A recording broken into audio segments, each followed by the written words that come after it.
When I go to a new place where I am not known, people ask me two questions.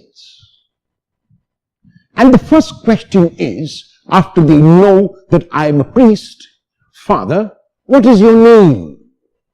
And I tell them my name. And the second question, almost inadvertently, is, where are you from? And with my thumb, I point to the heavens. They look up at the heavens, they look at my thumb, and they say to me, Father, we know we are all from heaven, but where are you from? And I keep pointing to the heavens, and I look at them in this manner. They back off. They back off and don't ask me the question the third time. What is the reason why I do not want to tell people where I am from? Is because very simply, rationally, reasonably, what difference will it make to you to know where I am from? Encounter me as you see me now. Not with the baggage of where I come from, not with the baggage of where I am going, but where I am now. The gospel text of today is taken from chapter 6, verses 1 to 6. It is a scene which speaks about where Jesus is from.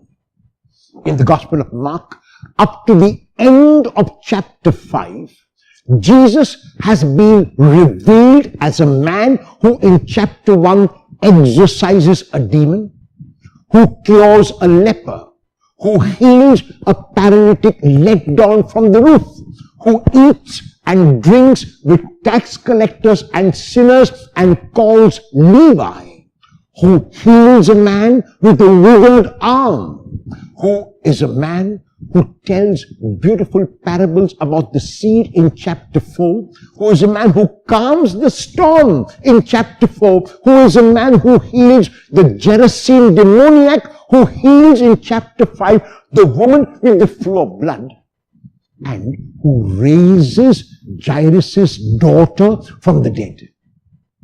All these miracles take place up to the end of chapter 5, and we are now in chapter 6. So this Jesus who is popular with the people, this Jesus who works extraordinary works, this Jesus who is an eloquent speaker, this Jesus who tells parables which are so relevant, now comes to his hometown. And even as he enters his hometown, Nazareth, the people look at him. The people encounter him. And the first response of the people is, we know where he comes from.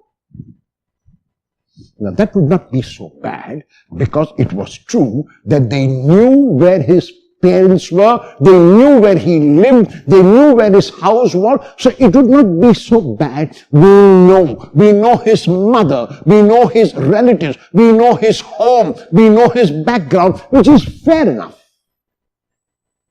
But then Mark adds, and they took offense at him. Why did they take offense at him? What did he do? What did he say that they should take offense? Nothing. He did nothing. He said nothing when he came, and yet they took offense at him. Why? Because they were saying to themselves, and they were saying to him, you are from our village.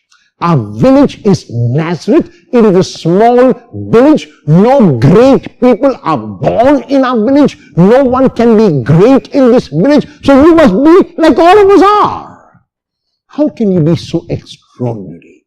How can you be so different? How can you be so magnanimous? How can you do so much of good when all of us here are living in the muck? And the Lord looks at them, and the Lord looks at the people, and the Lord is amazed at their unbelief. The reason why the Lord is amazed is because they had put a limitation on him already, even without encountering him as he was. And the reason for that limitation was because they seemed to know his background. Because they said, we know. And Mark adds a very poignant, a very painful statement when he says very clearly, and Jesus could do no mighty work there. Jesus could not do. In other words, the people tied the hands of Jesus, the people tied the spirit of Jesus, and though Jesus usually would rise above this, Mark is emphatic that the people of his hometown made him impotent. The people of his hometown did not allow him to perform. The people of his hometown put a restriction on what Jesus could do. And Mark has got no qualms about stating emphatically, Jesus could do no mighty work there because of their unbelief. I'm fond of telling people, be careful of saying, I know. You may miss the Messiah. Often in our lives, we set limits on ourselves. We set limits on others. Parents set limits on children. Children set limits on parents. We set limits on neighbors. Neighbors set limits on us. We are constantly setting limits on others. Today is a day when we remove those limits from our mind and realize that the Lord has shown us that we can be limitless. The second thing that we do is we stereotype people. We pigeonhole people. We put people in a bracket. Oh, this community, they are always like that. That community, they will never change. This community, the less said about them, the better. And we stereotype people based on the community, based on the background they come from. What we do, in effect, by stereotyping and labeling them is we do not allow them to be the kind of persons that they are, like the people of his hometown did not allow Jesus to be the person that he was. Will I get rid of my stereotypes, my prejudices, my labeling today, and have the courage to encounter everyone I meet as if meeting them for the first time? Be careful of saying, I know. You may miss the Messiah.